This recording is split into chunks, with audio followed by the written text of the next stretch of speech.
Honestly, for the last 24 hours, I've repeated the same sentence over and over again. What is going on? The worst has happened. Heart and soul of the team is gone.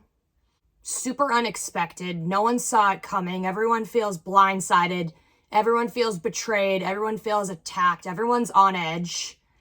And that didn't stop Brad from completely just going off the rails for this draft class tonight. I just don't know what his bigger picture is, because clearly there is one.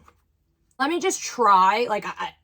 So many things have happened. I don't know if there's a record for how many trades you can do in under 24 hours, both in a draft and outside of a draft. In the words of Bill Burr commentating the Red Sox game yesterday, some nerd with a computer get on that and figure out how many times has someone done that? Well, what is the largest number? Because Brad definitely was trying to break that record. As we know, I don't even want to say it out loud again, but Celtics traded Marcus Smart literally less than 24 hours ago, and draft picks were involved. And so the Celtics ended up trading the number 25 pick for the number 31st pick and 2 future seconds. That was the first thing. Then the Celtics traded the number 31 pick for the number 34 pick and the number 39 pick. And then they traded the number 34 pick for the number 38 pick and a future second rounder. And then it became that the number 25 had become the 38, the 39, and 3 future second rounders. So with the 25th pick of the draft, the Celtics drafted Marcus Sasser. I said, nope, can't have another Marcus right now. The wounds are not healed.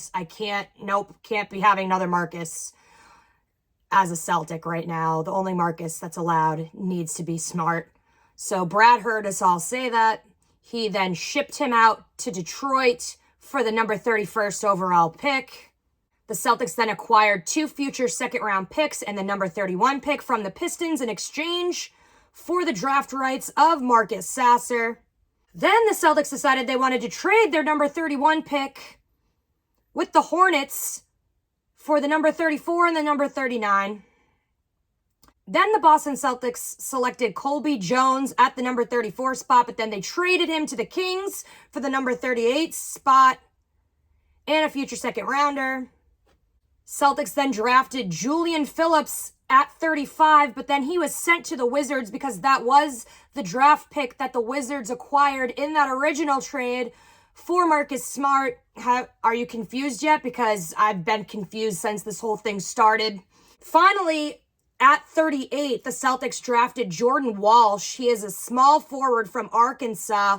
He is 6'7", and he's 19 years old, and he was the only player that the Celtics kept in this draft.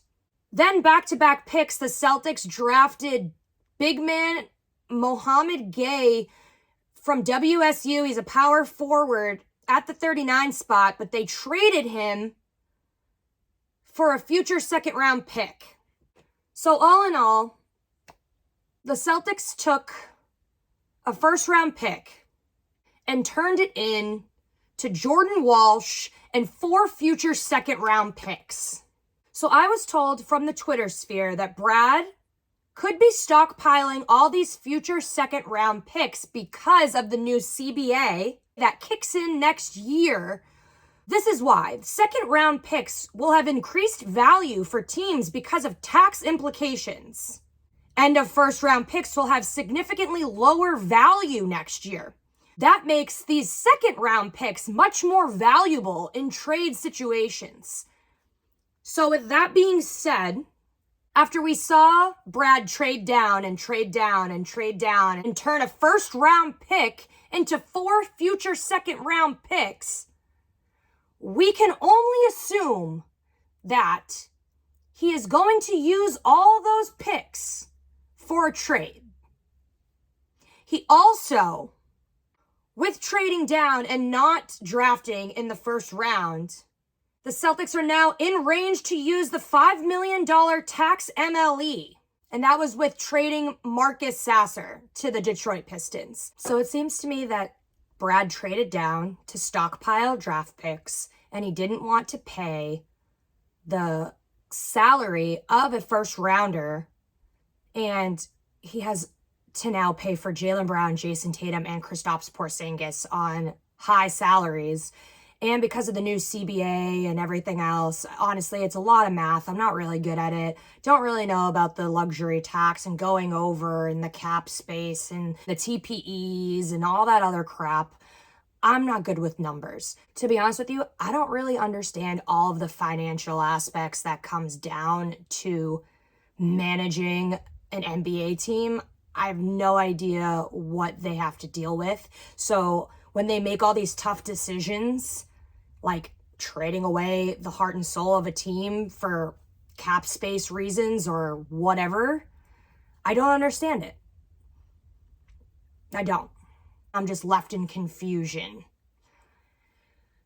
I also don't watch college ball, so I couldn't tell you if Jordan Walsh is a good pick or not. Sorry if that's disappointing to you guys. I don't have much to say about him. I hope he's a good fit. He seems really excited to come to Boston, so I'll take it. I don't want to get back into the whole Smart thing, but I really thought that they could have just, if they were trying to salary dump, they could have got rid of Grant Williams and Pritchard, who actually want to leave, and then maybe the whole entire bench and just start over and try and just get cheaper people. I don't know. I just thought that there could have been other steps to be taken before just getting rid of Smart like that. Still not over it. Still going to take me a while to get over that. But it's very clear to me that Brad has something cooking. He has something up his sleeve. He is not done. I think he's far from done. But in Brad we trust. I just hope that the next move that he makes puts all the pieces together for us to win a championship next year. It'll all be worth it. The pain that we're going through now, losing the heart and soul, will be worth it, I guess, if they got the pieces they needed to finally get over the hump. Still sucks to see him go. I know that the Celtics love recycling old players, and it's happened quite a few times. Tice has been back how many times? Al Horford, same thing. So I'm hoping that Marcus Smart will find his way back to us and he will retire a Celtic, because that's what he deserves. I thought he was going to be a lifer.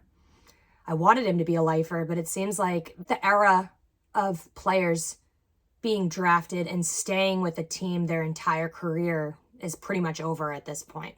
It's really sad to see him go. I hope he makes his way back here. We will obviously be on Brad watch, and we will see what more he has up his sleeve. And then again, July 1st is that deadline to sign Jaylen Brown to the Supermax.